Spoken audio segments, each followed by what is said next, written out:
સાંતલપુર તાલુકામાં છેલ્લા 2 વર્ષનો જે મને કાર્ય કરવાનો અવસર મળ્યો એ માટે હું ખરેખર સરકારશ્રીનો આભારી છું.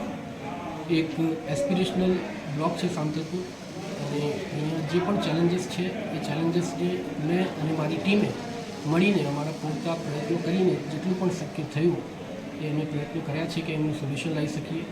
સાંતલપુર તાલુકાના છેલ્લા 2 વર્ષમાં જે એસ્પિરેશનલ બ્લોકની અમે કામગીરી કરી છે એમાં સરકારશ્રી તરફથી, નીતિ આયોગ તરફથી અમને સિલ્વર મેડલ જે મળ્યું છે એ માટે અમે નીતિ આયોગને પણ ધન્યવાદ આપીએ છીએ. એ સિવાય જે પૂરની પરિસ્થિતિ હતી એમાં અમારો સ્ટાફ દિવસ રાત એક કરીને રાતના 3 વાગ્યા સુધી અમારી જોડે હતો. ખરેખર અમારા સ્ટાફ મેમ્બર્સની જે કાર્યકુશળતા છે એના કારણે જ અમે એ પરિસ્થિતિમાં કામ કરી શક્યા.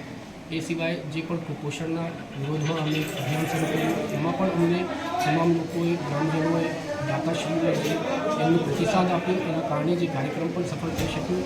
આ રીતે કહી શકીએ કે સાંતલપુર તાલુકામાં જે પણ વિવિધ ચેલેન્જીસ હતા એ ખરેખર મારા માટે પણ એક ખૂબ સુખદ અનુભવ હતો, અને એ ચેલેન્જીસથી હું પણ ખૂબ શીખી શક્યો છું. અને મારા આગામી જીવનમાં આ જે ચેલેન્જીસ છે, આ જે પણ પડકારો છે એ તમામનો ખૂબ ઉપયોગ કરીને અને ભવિષ્યમાં પણ મારા પૂરતા પ્રયત્નો કરીને જે તાલુકો મને મળ્યો છે એ તાલુકામાં સારામાં સારું કામ કરવાનો પ્રયત્ન કરીશ. ધન્યવાદ, આભાર, અસ્તુ.